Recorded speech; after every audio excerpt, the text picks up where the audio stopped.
what does that mean? What does God do? Well, God creates. That's what God does. Mm. So if we want to become God, we have to create. So we have to create life. So again, there's something almost subconscious there going on, that we have to create new life in order to actually be gods. If we're going to really cement our dominance of the planet and our coming dominance of the universe, because we're going to colonize that as well, because I mean, that's another aspect of it, right? We end up colonizing the whole of creation. This is all part of the same narrative. We're going out into the stars. We're going to terraform the planets. So it's in order to become like gods, we have to create. We have to create worlds, which is what we're going to do when we terraform Mars. That's what Elon Musk wants to do, and we have to create new life. So here we are, openly trying to do it, but at the same time, we have this kind of terrifying sense that the life we're creating isn't under our control. It's already looking like it's going to supplant us. So because funnily enough, we're not very good at being gods. We're good at creating, but we don't even really know what we're doing or where it's going to go. Turns out that being God is quite complicated.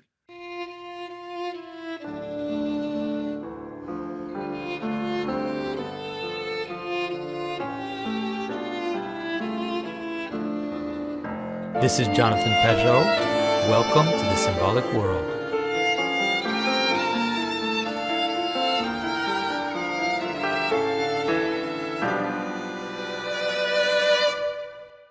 So hello, everyone. I'm here with Paul Kingsnorth. Paul Kingsnorth, for people who watch my content, needs no introduction.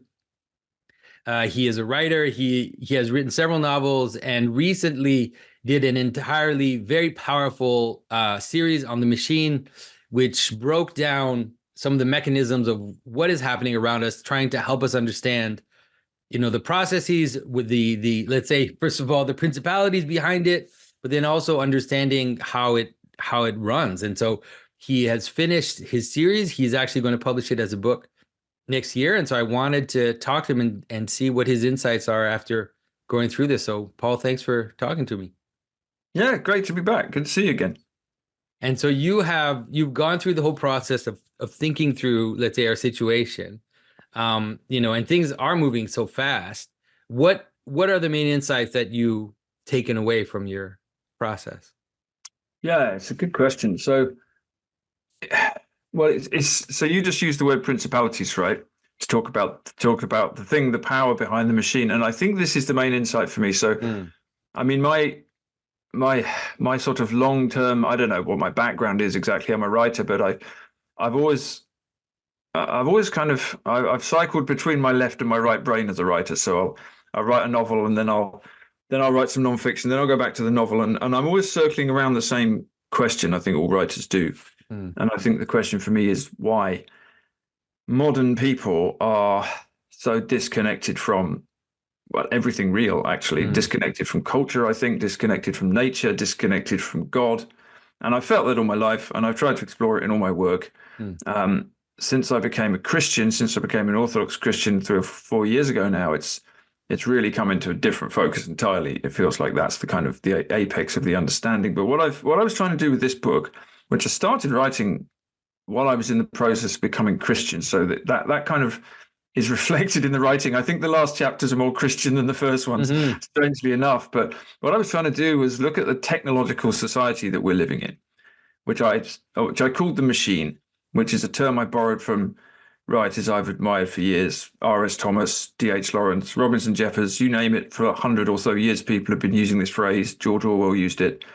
This because it's a very good image. It's a very good symbol for the kind of world we're living in. It feels like we're cogs in a machine. It feels like we're part of something very much bigger than us that isn't really natural, that's constructed in some way, and we're controlled by it. Maybe we built it to control things, but now it controls us. And it's accelerated 1,000-fold in the digital age, and it's accelerating all the time. And it's very difficult not to feel like we're part of something that we can't get out of now, that's starting to feel like it's got a mind of its own. And that's the big insight. So especially in the last couple of years, as say AI has taken off, we've really started to feel, and we've seen a lot of people talking and writing about this, that there's something behind this that's almost intelligent. So I felt like we were trapped in this thing, and I wanted to write about what it was, where it came from, how it actually affected or infected the culture and politics, and what we could do about it. And I think that the big insight for me probably is a spiritual one. It is the sense that there's if you look at this if you look at it, say, from a Christian perspective, then it looks like the ultimate manifestation of the rebellion against God that begins in the start of the book of Genesis, right? Mm-hmm. So we decide to stop aligning our will with that of God, and we start to follow our own will. And what do we do then? Well, we construct cities, we construct technology, but more than that, we start to try to build a world of our own. And the ultimate end point of trying to build a world of our own is trying to build God, or trying to build gods, which is the way that the people in Silicon Valley now openly talk about what their project is. Yeah. So we've ended up building this thing, which is far more than the sum of the technologies involved. So it's not just about whether smartphones are good or whether cars are good or whatever. It's a whole network of something that feels like it's taking on a life of its own. And one of the things that I really found most fascinating and disturbing in the research was that if you start to read the stuff that's written by the guys in Silicon Valley who are coming out with this stuff, who are really designing the kind of the brain of the machine that we all function on all the time, which we call the internet, they talk very openly about what they're doing as summoning God, building God, creating a platform for something to come into. They talk about the importance of, they talk about self-replication, but more than that, they talk about something that has its own mind and its own way of seeing. So, you can dismiss that as mad fantasy, but they're the people building it. And so if you look at it from a spiritual perspective, from the perspective of those powers and principalities, you see something going on that's sort of long predicted. It's very old, but it's also very new. We're trying to replace nature, and we're trying to build God, and we're trying to live forever, and we're trying to become gods. And in that sense, it's a very old story. But the machine, if you like, is I think that the latest manifestation of it, probably the most successful one. So that's the weird, disturbing conclusion that I ended up coming to. Yeah. I mean, I think I totally agree with what you're saying. I mean, there's a question that I have. This is something that I've been thinking about for a very long time, which is, if you can, so in Revelation, right, there are two images. There's the image of the beast and the whore, of this kind of, let's say, civilizational beast, which is using people's desires to advance itself and to basically become more powerful. And then ultimately the beast kills the whore, and then it's just tyranny all the way through. So there's this one image, right? That's one image of civilization. But then there's another image, which is heavenly Jerusalem, in which you do have the sense of techne, of a city. Have you ever thought or imagined or thought of how technology, would it be possible to turn this into something that would serve God, let's say? Well, that's the question, isn't it? The question is always what the technology itself is serving. So, firstly, I think there's a difference between a tool and a technology, because a tool is a very simple thing that you can use to, a spade is a tool. You use it to break the ground. And you could use it to dig the grave of somebody you just murdered, or you could use it to plant beautiful plants and grow food that you need to feed your family, right? So that tool could be used for good or ill. A technology is something that is almost able to manifest its own will, and that's where we are now. So the question is what something serves. So I don't think that's just a question of, a very common argument you'll hear is technology is neutral, and all we really need to think about is whether we do good or ill with it. And sometimes that can be true. Like, it's, as I say, it's true with the spade. But some technology is not neutral, and an atom bomb is not neutral. It can only do one thing. I would actually argue that a smartphone is not neutral either. I mean, it's going to take you in one particular direction. So you can create technologies and tools, and creating technologies and tools is what humanity does. There's no way of getting out of that. That's who we are. That's the gift we're given. It's a question of what you create, and what you create is determined by what you serve and what the machine is. So this thing I'm calling the machine, I think, is designed to serve our independent will. So it will take us in a direction away from God.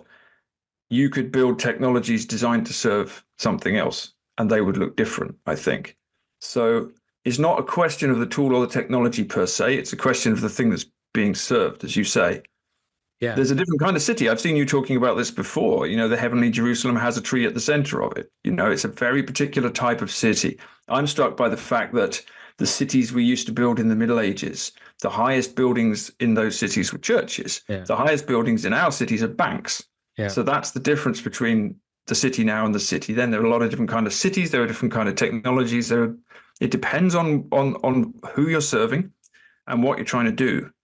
And I think that in a culture like ours, which specifically almost even rejects that question, can't see anything other than the material and the financial and the progressive in the broadest sense of that word, it's always going to build something like the machine, which will always just turn us back to our own will all the time.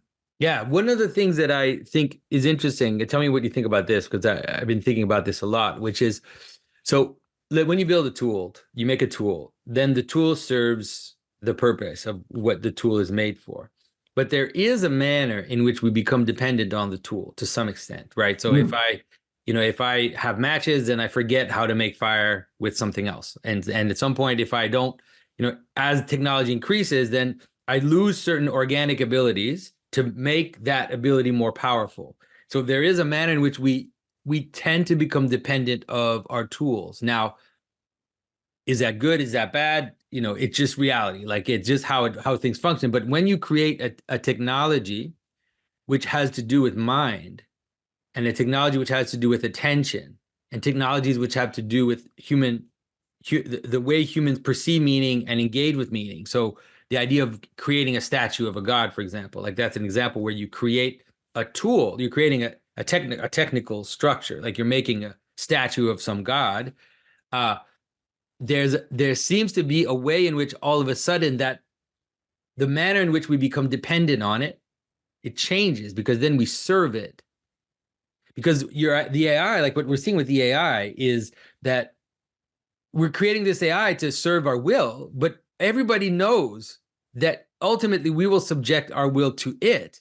It's a weird thing, right? It's like we're doing it to increase our power and to increase our capacity and to increase our ability to do these things. But if you ask even the people building it, like, will it transcend us and then become a god in the proper sense of being above us and managing us? And the answer is, well, probably yes. My daughter, her last essay for graduating English was to write an essay about how AI serves the needs of students. And she said that the way that the thing that they gave her to read in order to write the essay were all about it basically being impartial, of being able to manage things without the human prejudice and all this stuff. And I'm like, basically they're saying you're going to serve these AIs. No, it's really interesting, the whole notion of what you serve. So again, I mean, we've known for a long time that we've already created a society which we're serving. Consider how people talk about the economy. Okay, politicians talk about the economy all the time.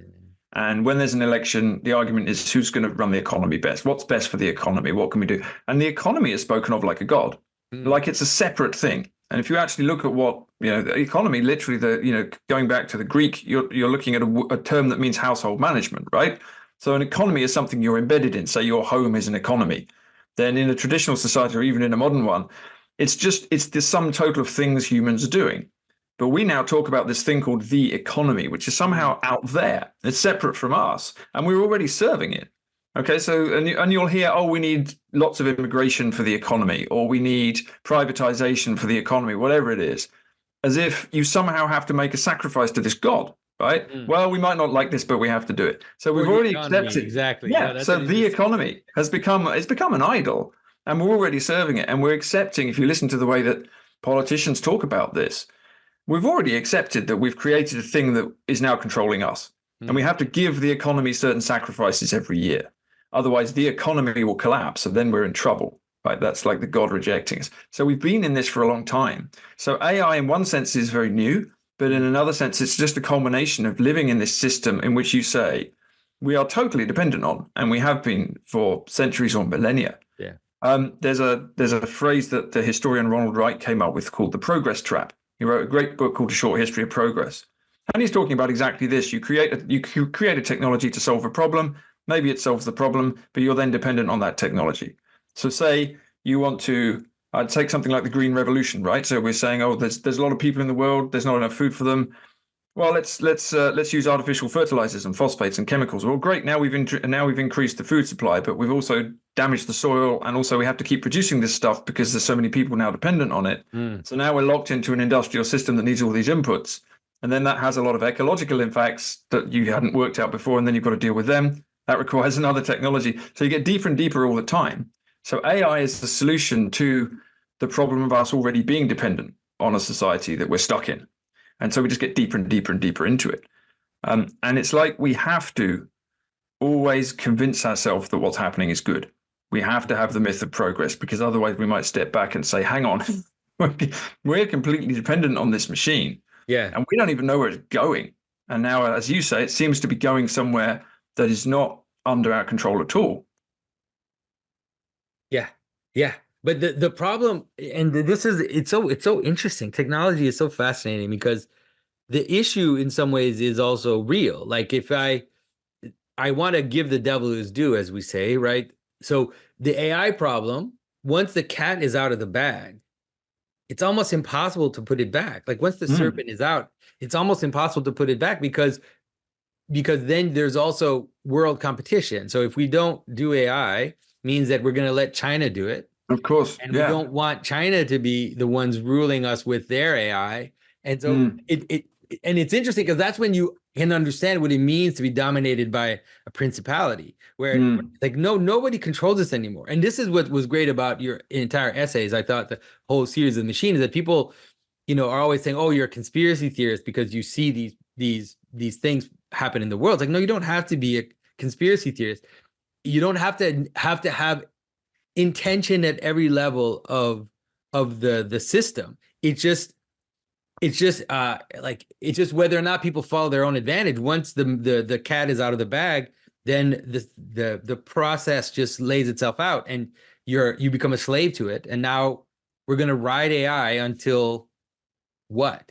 Like, that's the thing, isn't it? It was so interesting. You saw that thing that happened maybe 6 months or a year ago, when all these guys in Silicon Valley came out with a call for a moratorium on AI developments, right? And they were pretty high-level people. They were the people who were developing this thing. And you knew as soon as they did that was not going to happen, right? And these are the people developing this stuff. They are saying, this is dangerous. We need to take a step back. And you already knew that wasn't going to happen because, as you say, the cat's out of the bag now. And then, okay, we can stop it, but the Chinese won't, etc. So it's an arms race. There was a fascinating piece in the New York Times, and I can't remember who wrote it. I quoted it in one of my essays. And the journalist just went and spoke to a lot of these people who were concerned about AI development in Silicon Valley. He spoke to the developers who'd signed this moratorium, and he said, if you're concerned about this, why have you been developing these things at all, right? And they all gave different sort of vague answers. And one of them said something fascinating. He said when he listened to them all, he would sum up what they were saying as they were scared about what's happening, but they felt like they had a responsibility to usher this new form of intelligence into the world, right? To usher this new form of intelligence into the world, right? So he literally summoning a new intelligence into the world through their machines. This is a New York Times journalist, right? He's just spoken to these people and he's trying to sum up what they say. So you get the impression that the people developing this stuff don't exactly know what's happening either, right? That's why there's no conspiracy theory required. You don't need 6 evil geniuses in a room with a plan. They haven't got a plan. They're developing it. They can feel that there's something behind it that they're ushering into the world, but they don't even know what that is. But they feel like they have to do it. It's almost like they're addicted. It's a very strange thing to hear people who are making the tech itself say that they're scared of it. They don't really know why they're doing it. They think we should stop, but they can't stop, and they're ushering in a new form of intelligence. And you think, well, hang on a minute. This is a very, very strange situation. So one of the ideas that I had as well is that if you think about the revolt against heaven, so you think about it like a structure, and you see that structure in Hesiod's cosmogony, right? Theogony, where you see the gods castrate the father, and then because of that, they have to create a tyranny because your own children are now going to come and get you because you killed your father. And then you have this back and forth where on the one hand, the one who does the castrating first has to tyrannize the people below. Like Stalin, that's what happened in the Soviet Union, right? It's like a bunch of we killed the Tsar, we created a revolution. At some point, somebody takes control of it and then kills everybody that participated in the revolution. That's usually how it works, yes. Just to like clamp down, right? So you have this problem, but it seems like the revolutionary thinking itself, where we think that we have to take from heaven, right? This Promethean gesture that we have to take from heaven for ourselves, that we're owed this, that we take it. The sense that I have in this is that secretly hidden in that process is the secret knowledge that if I've done it, I will be supplanted. And therefore there's almost like a weird like unconscious desire to be supplanted. And we're actually, people unconsciously are creating the thing that will supplant them. They know even that they're doing it, but it's almost like this is the process. This is what we did. We took from above and we lifted ourselves up to be the gods. And now that's going to happen to us. And sometimes consciously, that's a thing you hear from people as well. This is a thing you hear from philosophers of technology. Some of them will openly say, yes, we are creating the species that's going to supplant us. And they'll use the argument from evolution. They'll say, well, this is how evolution works, right? New species evolve, so we're just helping the new species to evolve, and we hope it will be kind to us when it evolves. And I think that the gamble is that if we can create these new things, this new mind, this kind of Asimov-style overmind, then we can hitch a ride on it. This will allow us to become immortals. This will put the chips in our brains. We can replace our bodies with silicon. We can upload our minds, all of this stuff. So yes, we will create a new species, but at the same time, we will somehow, we'll merge with it. This is the Ray Kurzweil singularity, right? We merge with the silicon new species. We become part of it. We move to our ultimate destiny. So it's a deeply religious narrative. Yeah, it really is. It's exactly that.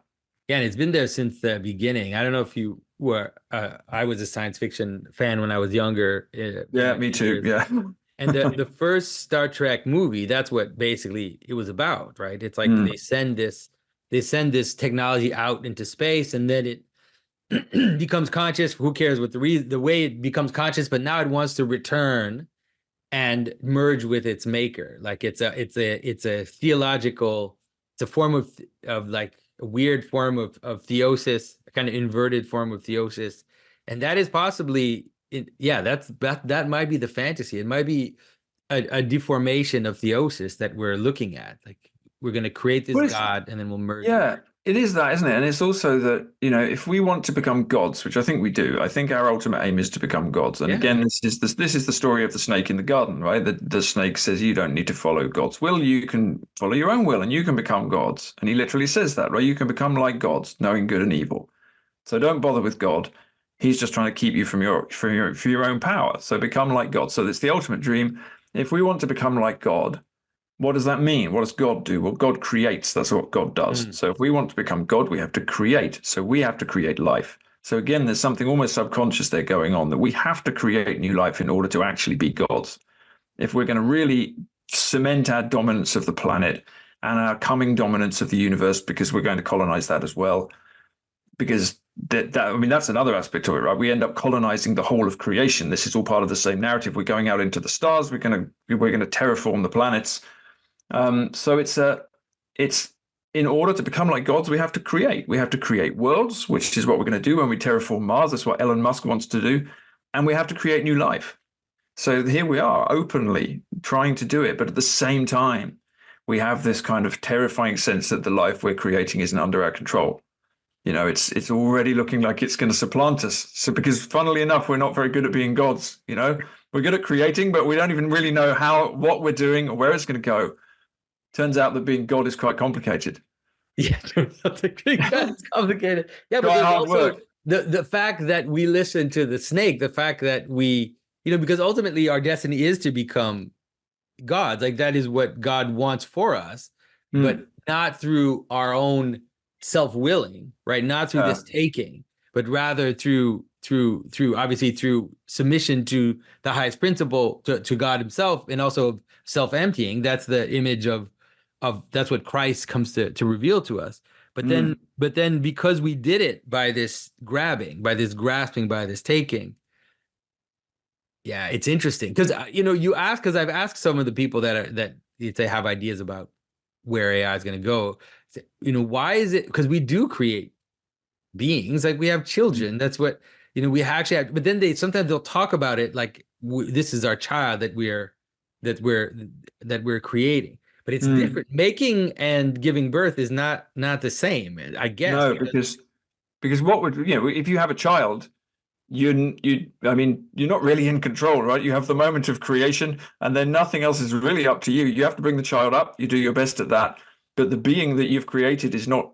In one sense, it's created by you, but it's part of the same species as you. Yeah. What we're doing now is we're trying to create a whole new order of beings, right? A whole new species. Yeah, so it is like God, because God creates beings that are not of his nature. Exactly. Like giving birth to children is continuation of your own nature. Yeah, now it's like we want to create something. And it's something you're given. You're given this ability to create to replace yourself, to create new life, but it's new life in the line that's already been created. So, and then when I think about what you were just saying about the difference between the way that we're to become godlike as Christians, it's the difference between aligning your will with that of God. Like you say, that there's the self-emptying aspect, the destruction of the passions, emptying of the self-destruction of the will, align your will with God's will, and that's how you become godlike. Whereas what we're doing is we're saying, no, we don't want to do any of that.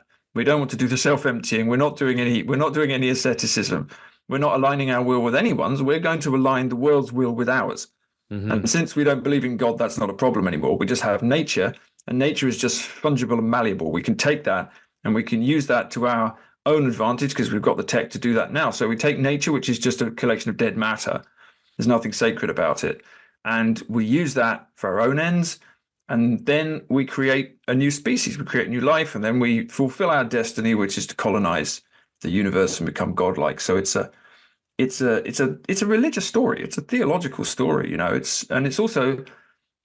it's just foreshadowed in so many creation myths. It's obviously it's Genesis, but it's also stealing fire from the gods. It's, there are so many stories in which humans their pride overtakes them. They try to become gods, and then they fall burning from the heavens. And it's such an old story. Such an old story. It's like, we're going to get it right this time. We got it. Yeah. This time we're going to win. It's going to be different. Because it's not like we've totally forgotten all those other stories. We completely know the plan. Like, we've forgotten all our myths, and now we think that we're going to do it this time. Because we don't believe in myths anymore because we've moved beyond myth and religion, right? We're all Richard Dawkins now. We've all moved beyond that, so we know that was just stories and doesn't apply to us because we've got the internet, so it's going to be different. Although, as everybody knows now, Richard Dawkins has officially said that he is a cultural Christian. Oh, he's moving rapidly towards his deathbed conversion. Well, you can see it. You can see it. It's coming. It's coming. Hilarious. He's on the way. All right. So I have a tough question for you. Like, I don't know, maybe it's not a tough question. You'll see. And so, before your conversion, you were obviously quite involved in the environmental movement. You had dedicated a large part of your life to that. And, I would say I definitely believe in the principle of humans tending properly to the creation. But I also see that at least modern environmentalism, the way it's set up now, that it seems to be somehow wedged into globalism somehow. Like that there seems to be some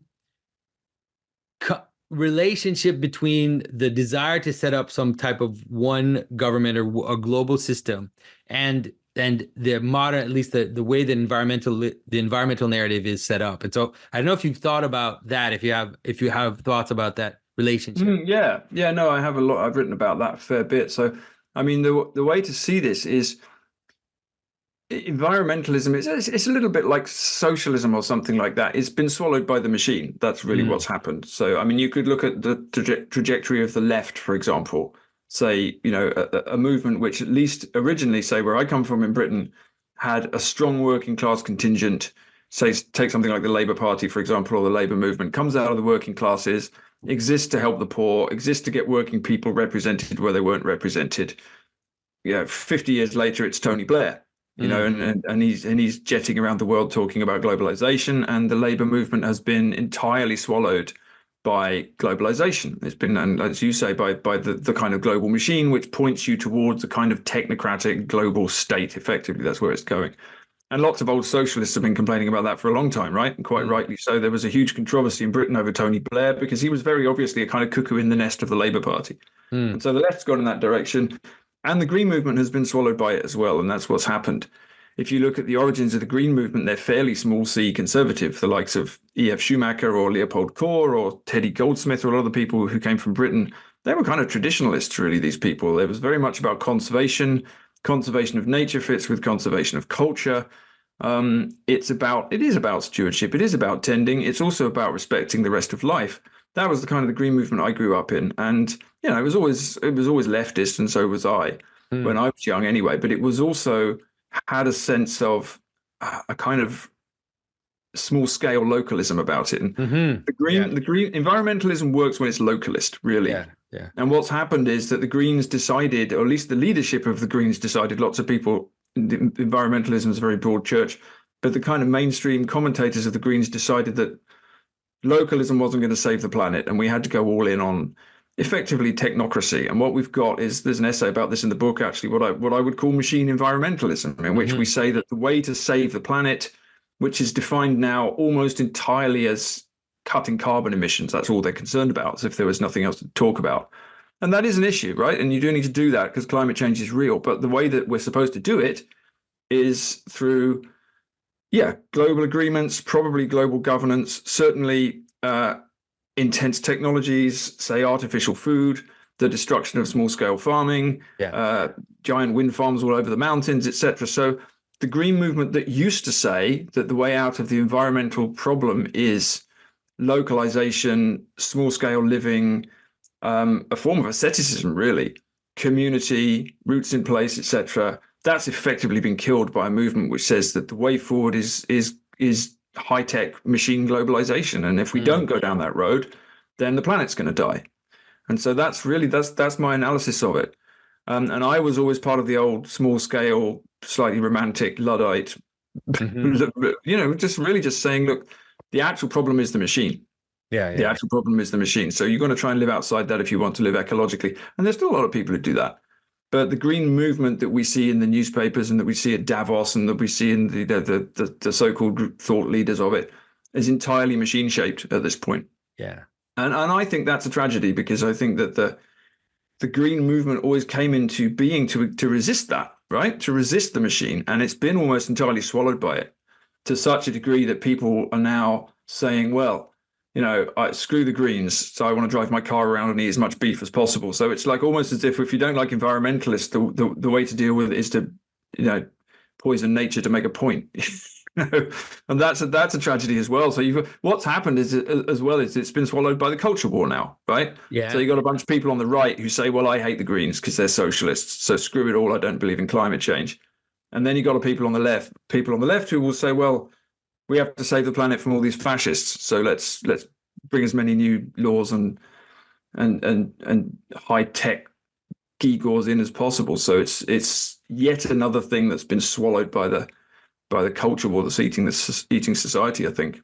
Yeah, it's been fascinating to watch locally where we are, to notice a hostility against local farming, like an open hostility against, for example, like passed several laws recently where you're not allowed to have, like you're not allowed to grow stuff at home, like you're not allowed to have even just chickens or whatever. Like in different places in Quebec, they're really trying to clamp down on people doing on their own, and even some organic farms have been closed down for reasons that are very suspicious that are nearby where we are. And you're thinking, these are the same people, like the same governments that are touting, like how we need to save the environment and everything. But at the same time, but then they're opening the biggest bug factory in the world is going to be in Ontario here. I think it's already open, and they're making insects, they're making protein. Yeah, of course. And that's a great example of exactly what's happening. So, an actual, if you wanted this horrible word sustainable that used to be a good radical word and has now been completely ruined. If you wanted a society that was actually sustainable, right, which meant it could be sustained, and it was, you would have to be culturally sustainable, ecologically sustainable, spiritually sustainable, and all of those things would go together. And so you would have to, you would have lots and lots of people managing small farms. You would have lots of people actually involved in their culture. People would want to protect the natural world because they actually knew what it was, right? Because they went outside and they knew what grew in the hedgerows, and they actually had connection with nature. That's what an ecological society looks like. What we've got instead is this top-down system in which everybody's sitting inside looking at screens and eating bugs and living in the pod and all the rest of it. And this is allegedly sustainability, but it's not. It's just been the entire thing has been hijacked. Yeah. And it's here's the other thing as well. You can't have an ecologically sustainable society that isn't culturally and spiritually sustainable as well. It has to be sustaining to our spirits, sustaining to our families, sustaining to our cultures and our communities and our towns. If it's not those things, then all it is the state and the corporations handing down a ton of things that you have to do and you have to eat and you have to cut down. And it just becomes a sort of green, brave new world. Brave new world with wind farms is what you end up with. That's great. And so you finished the essays on the machine.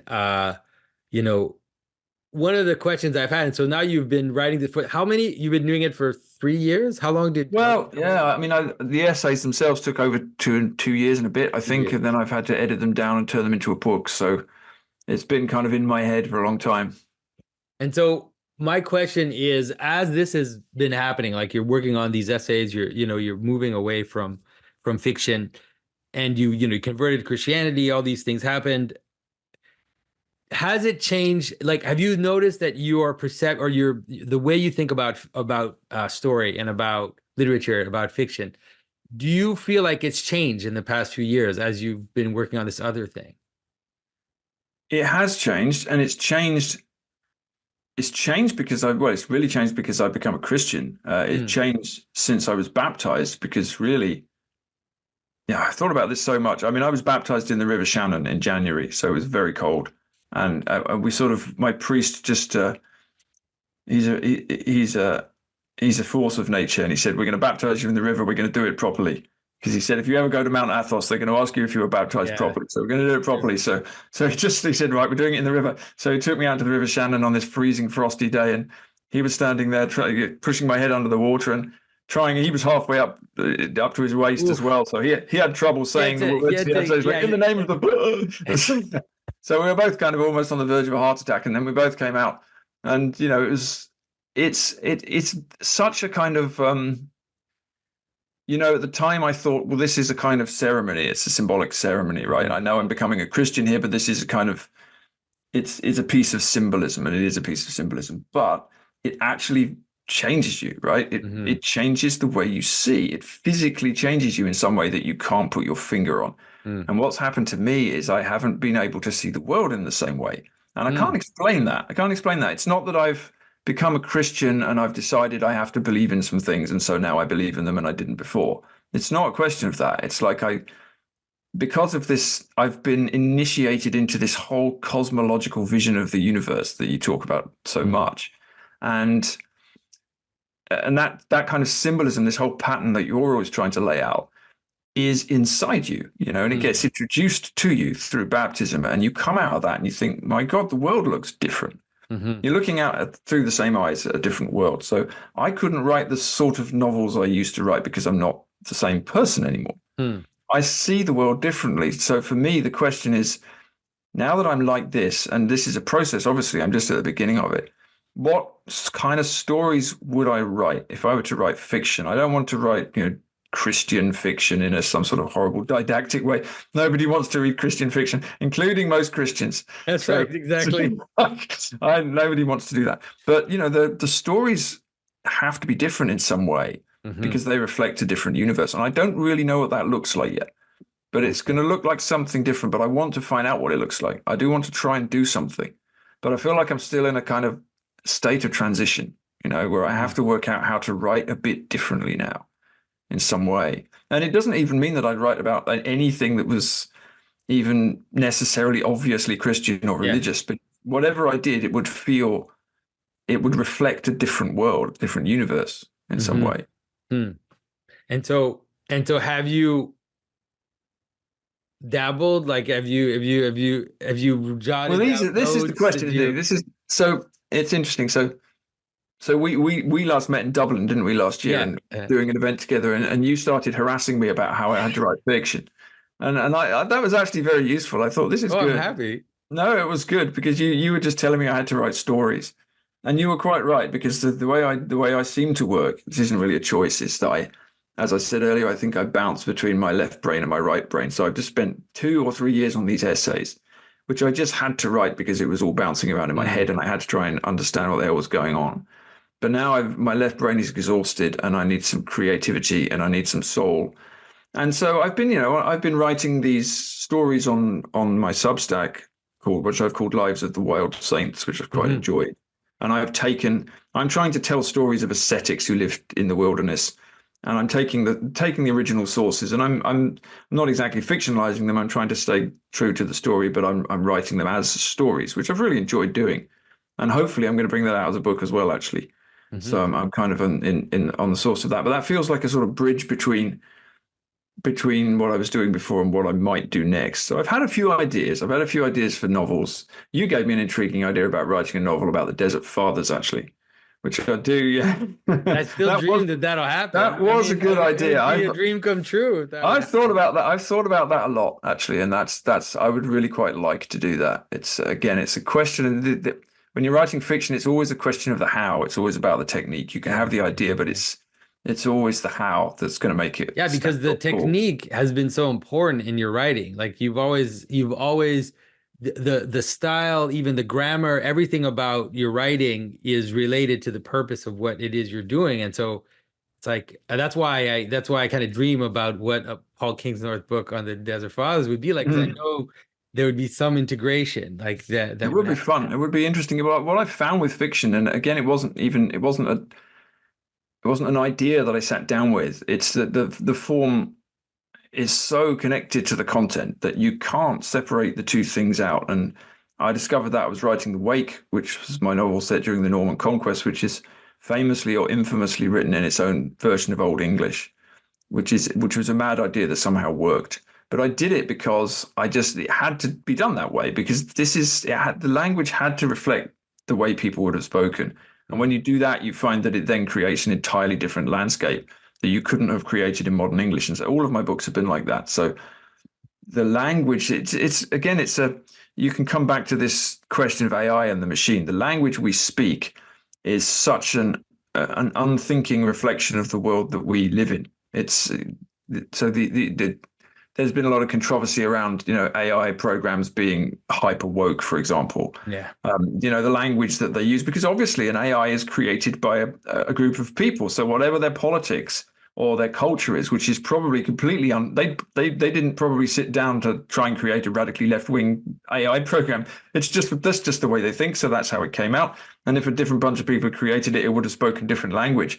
And the language we speak is a completely almost unconscious reflection of the way we see the world. Yeah. But And I if have you to be actually, honest though, like I won't give the Gemini people like the benefit of the doubt because if you've used it, you know what it does is it actually takes your prompt. It I've reformulates seen these pictures. I've it seen the pictures. reformulates it with DEI and then it Mm, gives you the answer. And you can sometimes you could catch the reformulation before yeah. it would spout out the No, answer, no, just like it wouldn't saying you surprise agree me with in certain cases. I've seen all the pictures of the African kings of medieval England, for it. example. Yes. Yeah. But again, I mean, it's that's just a really obvious, Yeah. clumsy manifestation of the reflection of the way that we see the world, the way that we speak. And once you start paying attention to the language you're using, Hmm. rather than just doing it unconsciously, which we Yeah, yeah, mostly yeah. do, you go, oh, I can see how every time I open my mouth, I'm creating the world, Hmm. right?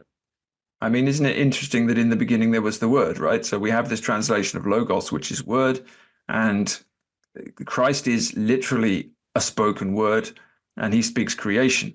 Hmm. So right at the beginning of the Bible again, or certainly the beginning of the Gospels, Gospel of John, you've got this fascinating notion that in the beginning was the word. So there's a way that you speak reality into existence every time you open your mouth. So that's always reflected in fiction. If the language, you can't use language unconsciously when you're writing fiction. Because every the way that all your characters speak and the way that you represent the world is going to create the world.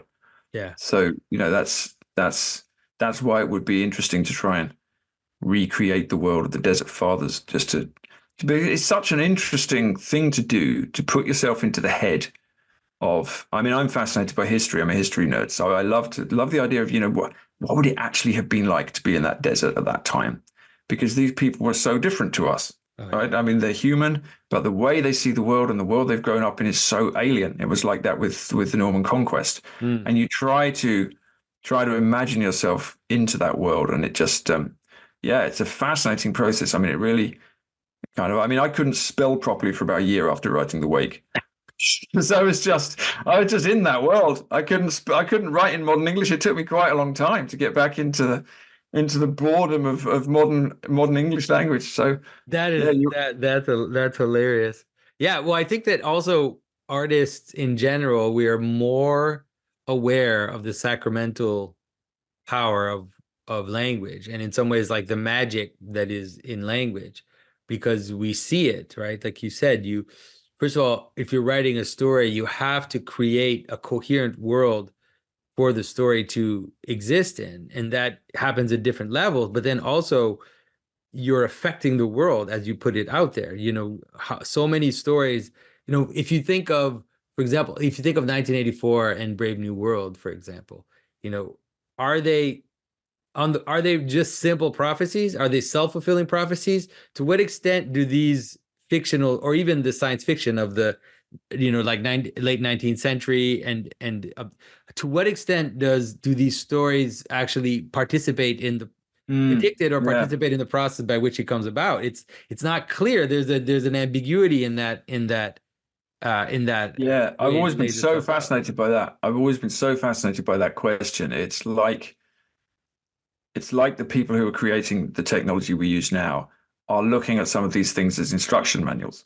And it is a question, isn't it? How much of this is a prophecy? How much of it is created by people who read it and then integrate it consciously or subconsciously into themselves and then create the thing that they've created? I feel like sometimes, like, people watch, Mark Zuckerberg watched The Matrix in 1999, but he thought the agents were the good guys, That's right? right. So he then created this lovely metaverse, which luckily isn't proving very, very fashionable. But yeah, it's like there's a back and forth all the time between the Oh yeah. science fiction and the fact, and which came first, and are they actually integrated? And are those novels? The really interesting question is: are those novels some kind of unconscious picture, some kind of unconscious story of something that's unraveling, something that's Yeah. unfurling that people can sense?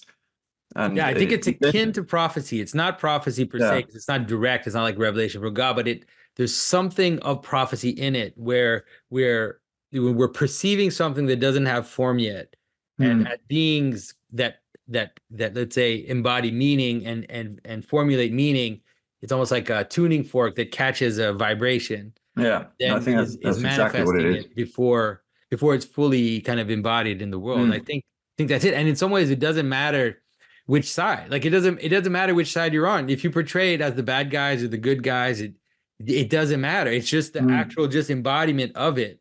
So you could be James Cameron and think I'm writing this to stop the AI, machine, but that's not actually what's happening. You're in a weird way participating in its unfolding and its unraveling, and then but you come up with Skynet, but then by the time we have Starlink, it's like, wait, what's the difference between Skynet and Starlink? Isn't that Well, that's a exactly good just the question. exact same that same word? Like, isn't that the same name? Yeah. Yeah, no, it's exactly that. It's the participation in it. And what's interesting is that you can go right back to the beginning of the Industrial Revolution. You can see these novels starting to be written as soon as the dark satanic mills start up, and it's interesting that they're called satanic in Blake's poem. As soon as you get these kind of infernal industrial monstrosities beginning across the landscape, you start to get novels like Frankenstein. Yeah. And then you start to get novels like We, and then you're into the 20th century, and it's like the novels are always a few paces ahead of what's happening. Mm. But like you say, they can tune into what's going to unfurl. And it doesn't matter how many warnings you issue. You can issue as many warnings as you like. It makes absolutely no difference to the process of the thing. Nobody ever stops. People don't read the novel and say, "My God, yes, we must change direction." That No. it never happens. No, because like I said, it doesn't matter how you portray it. You just have to portray it, whether Mm, you're against or for it. It doesn't matter. In some ways, and it's not like we can. it's not to blame the artist. There's no blame to put because it's something that's happening. It's not like I'm not saying we do participate in it, but it's not like you could stop it by writing a completely No. different story. In some ways you're just kind of riding this wave.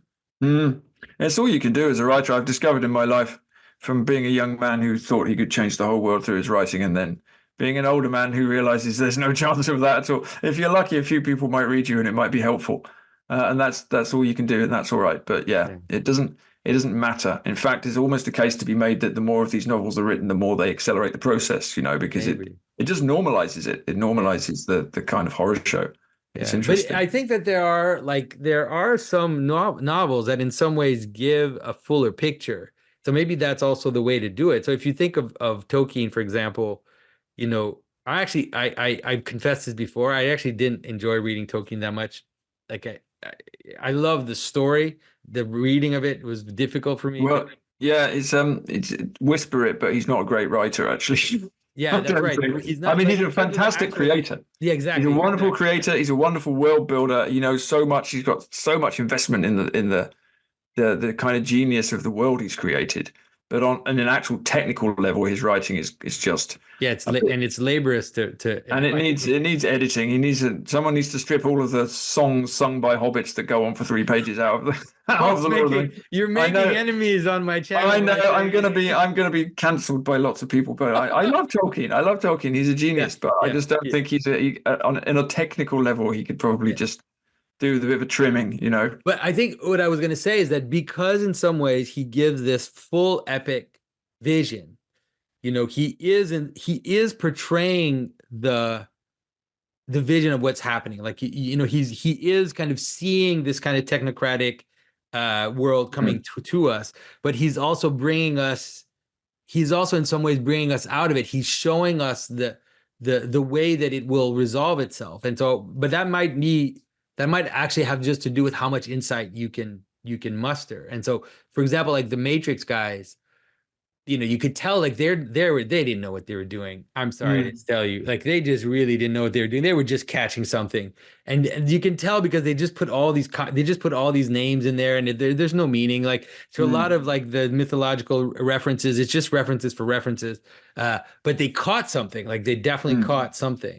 But then how do they resolve it? Do you remember in the third movie, like Neo gets merged with the source or something? But what does that mean? Who knows? Well, he's kind of techno Jesus, isn't he? I mean, he's kind of crucified and then resurrected. I can't quite remember. It's something like that. Yeah, he gets joined with the source, whatever it is, and then he becomes like maybe he becomes like a hidden god or something.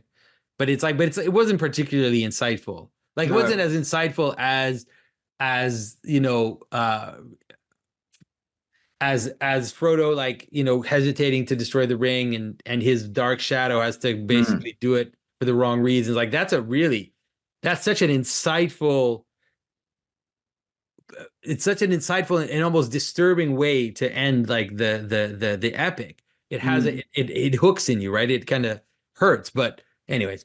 I do think that we can change. Like what I'm trying to say is that I think that as artists we can participate fully, like as fully as possible, in giving people also a glimmer of what's possible beyond the monster. But yeah, I think so. Yeah, because what you're doing is, I mean, Tolkien's a great example again. As you say, you're painting a full picture. You're trying to paint a full picture of what all the forces are. Yeah. So and you have to do that in a way that is that is really true to what nature is. So again, the end of the Lord of the Rings, where they go back to the Shire, and actually the Shire has been scoured, because everybody wants the happy ending, and they did that in the film. Of course, in the film you go back and everything's nice, which is a kind of a nicer ending because they sorted it all out. But actually, the reality is they go back to the Shire, and the Shire is not the same anymore. Yeah. Because after what's happened, nothing can be the same anymore. So that's not hopeless, but it does mean that what's happened has gone through the whole world. And so there's that kind of refusal to give a simple happy ending tied up in a bow. But at the same time, it's that kind of, the what's happened with the ring can't be undone, even though the ring's been destroyed. Yeah. The world has been changed in some way. But you can clean up and you can move on, but there's a recognition of what human nature is. and what your nature is. And the ring is just such a wonderful symbol. I mean, it's just. I think I saw something recently that somebody had done online that they took all the references to various passages from Lord of the Rings where Frodo or Bilbo are effectively addicted to the ring, and they just replaced the word ring with the word iPhone. And it was really good. It was really good. And that's a bit obvious, but it's just the understanding of that kind of ability to be addicted to something that you know is killing you as well is right at the heart of it. Yeah. So it's such a great, like you said, it's a universal story, but it's a universal story that works because it focuses on really particular small things in ordinary people. Yeah. And it's so interesting that, you know, back in the 80s, I read The Lord of the Rings, and it's like it was just a fantasy book then, and now it's become this huge symbol of something much bigger in the time that we're in. Tolkien has become so much bigger than he was when he was just a fantasy writer. Something, you know, because he put his finger on something a long time ago that's almost manifesting now. Yeah, and there's it's in like some the ways books are people becoming more relevant. and people, you know, as a fantasy, it's one of the stories that people live in quite a bit. Like they live in a way, uh, they use it as their lenses to look at the world. A lot of people see the world through Lord of the Rings. It seems that, and especially since the movies, it really did. For all the criticism we can level at the movies, they really created a kind of subconscious series of images that inhabit people's psyche. Oh yeah, these characters are really strong. No, they were great. They were fantastic. Everybody wanted to be Aragorn. You know, of course. I wanted to be Aragorn when I was 16. So the films just made it worse. They just made me realize I would never be Aragorn. But I enjoyed. That's right. The fantasy was finally over. But they were great. They're timeless. Those films. It's a great example of. I mean, the achievement actually of taking those enormously long and complex books and boiling them down that way was very good. And that's another example. Actually, it's a similar example that you can see how artists sometimes they like catch something, because I mean, what has Peter Jackson made after Lord of the Rings that's been good? Yeah. What did he make before? Yeah. No, it's very true. It's very true. I mean, I think that's almost what we have to. It's the kind of best that we can hope for as creators, that we just keep doing our work, and maybe we'll catch something. Maybe there'll be some zeitgeist that we're tapping into in a way that you could never consciously do it. You know, if you sat down and decided to do it, you would never be able to, but it's out there. And if you have your aerials out, you could touch it. So the question, I mean, for me, the question as a writer, someone who's written novels, is what are the novelists going to do from now? Are there even going to be any novelists? I don't know. A novel's going to continue to be written. Do people even read them? I don't know. But how are stories going to be told? Because we're obviously at the end of a kind of cultural cycle. Everything's so exhausted. Everything's being recycled. Everything's boring. Everything's political. Everything's woke. And even when it's not woke, it's just got nothing to say. It feels like such a tired time in the culture, but something's got to change. Something's going to come. You know, something has to. Those kinds of periods always lead to some kind of renewal. Oh yeah. So there's going to have to be new forms of writing, new writers, and they'll be out there now, beavering away. You know, they'll be doing it. So the question is, what form is it going to take? What are the stories going to look like? How are they going to move beyond what's been done and yet somehow remain kind of tied into the stream? I don't know the answers, but that's, I'm desperate to see the new stories, because I'm so bored. The old one. I'm so bored. I'm so bored. It's terrible now. I mean, it's it's such a lull in the culture almost, but it's but it also means that there's a hunger at the same time. Yeah, there is. Kind of feel it, and almost like, I'm just tired of eating candy. People are just they've been oversaturated with just bland culture and regurgitated over and over and over, and so I think people are just hungry for something beautiful. It's exactly that, and the challenge is going to be you tap back into the source, the eternal source that the stories come from, and as ever, you have to do that in a way that's going to make people look at things freshly, and that will happen. People will come and do that. Like I say, I'm sure they're out there now doing it. And for those of us who are kind of a bit seasoned, it's a harder question in a way, because we've already written books, right? So we're kind of stuck in a rut. But it's how do we do this? I think in that sense, it's quite an exciting time, because I think the last 10 or 15 years have been a time of cultural decline. And like I say, it's just become so dull, and it's getting to the point where something's going to explode. And that's interesting. You know, there's the stories will hopefully come roaring out again. Yeah. It's just how we tell them. Yeah. And so we have to keep our, how did you say, keep your aerials out? Is that how you say it? It feels like that. It feels like you've got to have an aerial out there. You've got to be paying attention to somehow to what's in the ether, and you almost can't do that consciously. As you write, it will just come to you. But you know, the times they are changing and all that, and they really are now very fast. It's impossible to predict what the world's going to look like in 5 years. You know, which in a way makes it a hard time to write, but it also makes it exciting. Yeah, definitely. Yeah, and in some ways, like you said, the fact that the old stories have been twisted and forgotten, and you know, there's this. I always feel like we're in this moment. In Lord of the Rings, you kind of have this image, right? It's like there are these old stories that have been forgotten. You know, this old lineage that has been forgotten. It's still there. You know, Aragorn is there, but nobody knows. It's like it's all, and this idea of reforging the sword, or this idea of finding the treasure, right? Because the treasure it's there in a dusty box. Nobody knows it's there, and so there's something about that that's exciting now, because we can in some ways represent the stories in a manner that will once again be surprising and fresh to people, because they've been forgotten, and because also people are hungry. And so it is in some ways it is a time of great opportunity, but who's gonna be able to catch it? Yeah. Well, it's like you've got to take that reforged sword, and then you've got to slash your way through all of the cultural thickets that have become so overgrown. Because all the crap, because it's like you say, people have either forgotten the stories, or all the stories have been taken and deliberately inverted, right, by giant corporations, which I know you've done a lot of stuff on, and it's almost impossible to, you know that if Disney produces a version of a fairy tale, you know exactly what they're going to do, right? It's going to be yada yada. You can predict it without even bothering to watch it. But the alternative to that is not to go back and faithfully reproduce exactly what the Brothers Grimm did. You know, that's not an option either, right? Because that's all been done too. So how do you go back to the source of those stories and do something that is neither of those things? Yeah. And again, I think people are just, if these stories are playing on deep images and archetypes and things that are unconscious and things that are always real and forms, whatever we want to call them, which I think they are, then people always need them. They don't always need them in the same form, told in the same way, but they're not going to put up forever with boring corporate versions of the stories making political points. You know, they actually want the real thing. Yeah. And as I say, it doesn't mean going back to the past. It means going back to the source and then refreshing it. It's like you say, it's like I've been writing a lot about holy wells recently. It's like, you know, sometimes you'll go and visit a holy well and it's been neglected and it's clogged up and it's full of leaves. And so what do? You clean it out, and then the fresh water comes out again, and then, you know, then you're onto something, and then you can start drinking.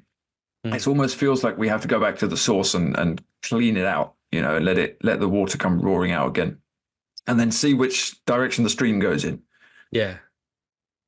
Well, let's keep trying. That's something to keep you busy. So there's we've both got our orders now. We've both got our orders. Yeah. So, all right. But you know, there's a lot of interesting people out there, and you know, you've spoken to plenty. I've met plenty more. I hear from people all the time who are writing, who have ideas, who are doing things. Like you say, there's a real hunger. You can feel it. It's bubbling up. So yeah, I hope that in 10 years' time things are going to look really different. You know, there's things are happening. I feel like we're on the verge of some sort of explosion, hopefully a good one. Yeah.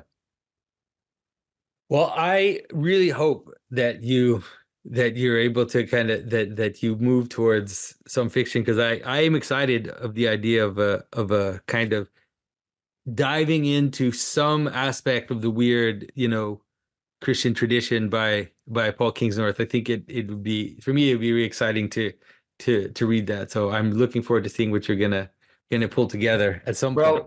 Yeah, I haven't been able to get this Desert Fathers idea out of my head since you mentioned it. So something's going on there. You've put that in there, so I'm gonna have to dig into that. It is, it's intriguing. We'll see what happens. That's great. And now that you made it public, now you've got to. Well, I know I shouldn't have said anything now. So someone else will steal the idea and do it better, which would also be fine. Yeah, which would be fine. Exactly. All right. So Paul, thank you so much for talking to me. It's always wonderful. It's always a pleasure. It's great. And can't wait to see also your book. How is the book going to be called? The Machine? Do they already have a title It's for it? the working title is Against the Machine. I'm Against the keeping Machine. you know, it's nice and stark, and it should be out sometime next year, 2025, I think, but no dates or anything yet. All right. And so also for all of you watching, we're just recording this right after Pascha. So Christ is risen, everyone. And yeah, and we'll talk to you soon. Bye-bye. Take care.